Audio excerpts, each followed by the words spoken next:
अभिजित अभिजित नापासवायचंय का तुला? असं का बघतोयस तू? नेमकं काय झालंय ते तरी बोल. काय नाही, आणि अभ्यास केला नाही म्हणल्यावर नापासच होणार आहे. त्यात काय वाईट वाटून घ्यायचंय? आणि तसं बी आत्ता कोणाच जेव्हा पास झालो ना तरी त्याचं कौतुक मला कवाच नसेल. मग कशाला लिहित बसला? माकडा माल तर लिहायला द्यायचं होतं. माझा अर्धाच पेपर राहिला.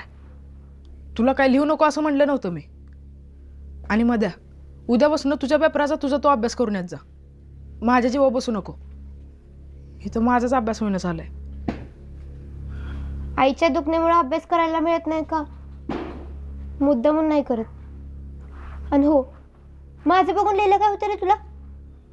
नको आहे मला कोणाची मदत. बघून पास व्हायचं नाही. असं केलंस ना तर मी जाईन पुढच्या वर्गात आणि तू राहशील इथं. ते चालेल का तुला?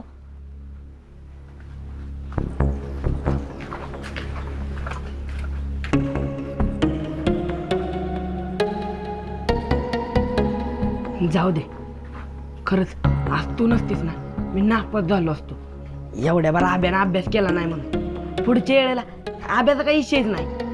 यंदा शाळेत पहिला नंबर काढतोय का नाही बघ. तो वार्षिक परीक्षेत काढत, पण आता याला लिहायला मिळतं तर का नको म्हणतोय? माझ्याशी असं का बघतोय? मला नाही जमलं भेटायला म्हणून तर नाही ना?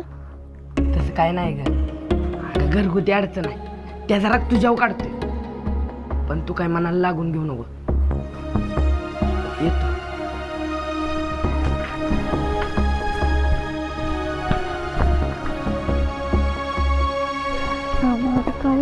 ह्याचं काय लिहिलंय तू? लिहिलं नाही. काय तू मध्या आला वय आत्ताशी. लय पेपर लिहिलेला दिसतोय. दुरळात गेला असेल हा? कशाचा पेपर लिहिलाय लका? तुम्ही सगळे एका वर्गात आणि मी एका वर्गात.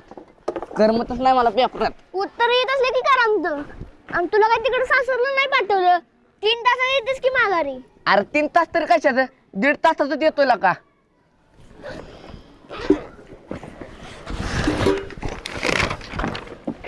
होय ग रेशमी, हे दुसऱ्या प्रश्नाचं उत्तर काय होतं? होतं तुझ्या बापाचं नाव. बस की गप. झालाय ना पेपर, दिलाय ना. कशाला जखमेवरच्या खापल्या काढते? ह्याचं काय उत्तर आहे, त्याचं काय उत्तर आहे? आता सगळी उत्तर कळली. वाटते पास तरी होईल. पुन्हा ते बी वाटायचं नाही. मी तर काय बी लिहून आले पेपरात. घरी अभ्यासच होई नाही माझा. हा मग मी काय म्हणते, ज्यांचा घरी अभ्यास होत नसेल ना त्यांनी लवकर शाळेत या. आपण मिळून अभ्यास करू.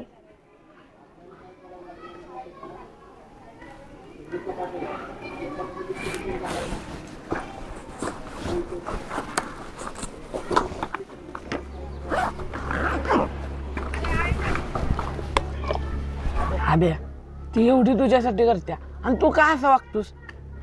अनाभ्या, जे काय झालं त्यात तिची काय चूक आहे? चूक माझीच आहे.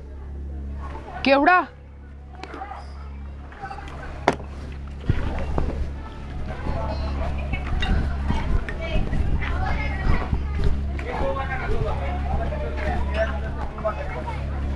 असं का वागतोयस तू? माझं काही चुकलंय का ते तरी सांग. नाही, तुझं काय नाही. चुकलंय माझंच. नको त्या वयात नको ते सुचतंय मला. निर्णय चुकला की नाव खराब होतं हे आता कळलंय मला. आधी शाळा मग नोकरी, आणि हे समज झालं तरच पोरीचा बाप हो म्हणतो. आणि आता मी हे समज केलं तर शाळा केव्हा शिकणार, अभ्यास केव्हा करणार? यापुढे नुसता अभ्यासच करेन.